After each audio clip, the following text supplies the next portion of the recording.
মালদার গাজলে প্রশাসনের পরিদর্শন, বেহাল রাস্তা নিয়ে ক্ষোভ গ্রামবাসীদের। মালদা জেলার গাজল বিধানসভার রানীগঞ্জ 2 অঞ্চলের নিমতলা ও কালীতলা গ্রাম কেন্দ্রীয় বাহিনী নিয়ে পরিদর্শনে গেল প্রশাসনের একটি দল। উপস্থিত ছিলেন গাজল থানার আইসি কৌশিক ব্যানার্জি, গাজলের বিডিও সুমন ঘোষ সহ অন্যান্য আধিকারিকরা। এদিন প্রশাসনের প্রতিনিধিরা গ্রামে ঘুরে সাধারণ মানুষের সঙ্গে কথা বলেন এবং এলাকার সার্বিক পরিস্থিতির খোঁজ খবর নেন।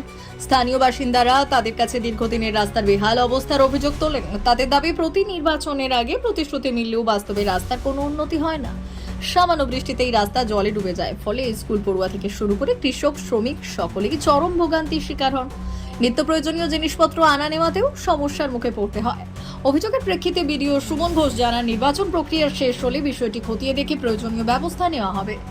এদিকে প্রশাসনের পক্ষ থেকে বুথে বুথে গিয়ে ভোটারদের নির্ভয়ে ভোট দেওয়ার বার্তা দেওয়া হয়। প্রশাসন সূত্রে জানা গিয়েছে, এলাকায় অতীতে বড় কোনো উত্তেজনাপূর্ণ ঘটনা না ঘটলেও ভোটের দিন কড়া নিরাপত্তার ব্যবস্থা থাকবে।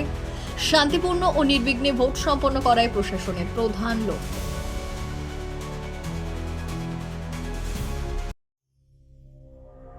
সংবাদটি নিবেদন করছেন স্বস্তিলোক উৎসব ভবন, গঙ্গারামপুর, দক্ষিণ দিনাজপুর।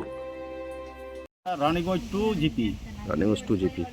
পাড়াটার নাম কি? পাড়ার গ্রামের নাম হচ্ছে নিমতলা গ্রাম, নিমতলা বুথ স্কুল। কি সমস্যা ছিল আপনাদের? সমস্যা রাস্তার জন্য, রাস্তা আর আমাদের কালভেট, এই সমস্যা নিয়ে আমরা বয়কটের মুখে এগিয়েছিলাম। তো থানা থেকে বিডিও, ওসি, বড়বাবু এইসব এসে আমাদের কথা দিয়ে গেল যে ভোটের পরে রাস্তা ওনারা করে দেবে। চাই রাস্তা আর কালভেট। আপনার নাম? বিশ্বনাথ সোরেন। সর্বোত্তম সুযোগ সুবিধে রয়েছে আতিথেয়তায়। সুপরিচিত স্বস্তিলোক উৎসব ভবন, অতিথিদের যে কোনো অনুষ্ঠানের জন্য উপযুক্ত ওয়ান স্টপ ডেস্টিনেশন।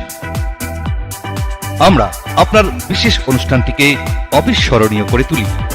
স্বস্তিলোক উৎসব ভবন, শিববাড়ি রোড, গঙ্গারামপুর, দক্ষিণ দিনাজপুর।